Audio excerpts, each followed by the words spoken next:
යොබුවන් අද අපි ඉගෙන ගන්නේ ORS පිළිබඳ විස්තරයක්.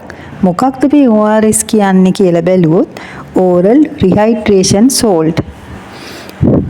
මේ oral rehydration salt කියන්නේ මුඛය මගින් දිය හැකි සජල කාරකයක් විදිහට අපිට හඳුන්වන්න පුළුවන්. අපේ දේහයට අධික දහඩිය දැමීමකදී එහෙම නැත්නම් වමනය පාචනය වැනි අවස්ථාවකදී දේහයෙන් විශාල වශයෙන් ජලය සහ අයන වර්ග පිටතට යනවා. ඒ අවස්ථාවේදී අපි විජලනය විය හැකියි. අන්නේ විජලන අවස්ථාවකදී වෛද්‍ය උපදේශයකින් තොරව වුණත් අපිට රෝගියෙකුට ලබා දිය හැකි ද්‍රාවණයක් විදිහට මේ ORS හඳුන්වන්න පුළුවන්. අපි බලමු දැන් මේ ORS පැකට්ටුවක අන්තර්ගත වන දේවල් මොනවද කියලා. Sodium chloride, potassium chloride, sodium citrate සහ නිර්ජලීය සීනි යම් ප්‍රමාණයක් මෙහි අඩංගු වෙනවා. ඒ වගේම මෙම නිෂ්පාදනය විවිධ වෙළඳ නාම වලින් අපිට ෆාමසි වලින් සහ වෙළඳ සැල් වලින් ලබා ගන්න පුළුවන්.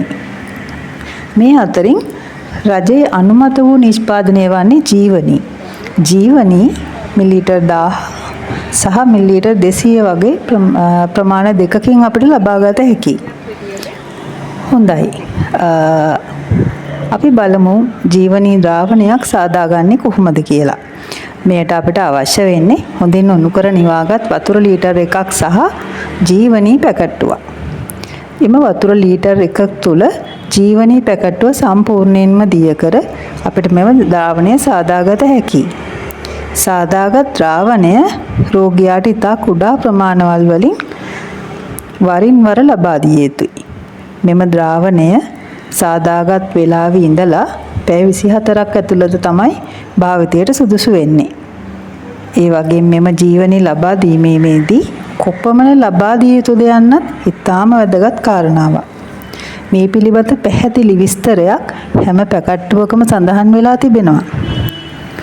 හොඳයි, ජීවනී අවශ්‍ය ප්‍රමාණයට වඩා ලබා දුන්නොත් මොන වගේ තත්වයක්ද උදා වෙන්නේ? ඒ විට අපිට දකින්න පුළුවන් රෝගියෙක්ගේ ඇස් යට, ඇස් බැමි වගේ ස්ථානවල යම්කිසි ඉදිමුමක්. අන්නේ අවස්ථාවේදී අපි මෙම ද්‍රාවණය ලබා දීම නතර කරන්න ඕනේ. ජීවනී ලබා දීමෙන් පසුවත් රෝගියාගේ රෝගී තත්වය සමනය වී නැමැති නම් වහාම රෝගියා වෛද්‍යවරයෙක් වෙත යොමු කළ යුතු වෙනවා.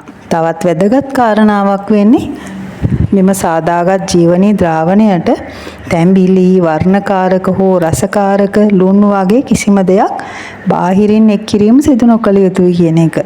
මොකද එවිට මෙම ජීවනී ද්‍රාවණයේ තිබෙන සංයුතිය වෙනස් විය හැකි බැවින්. හොඳයි.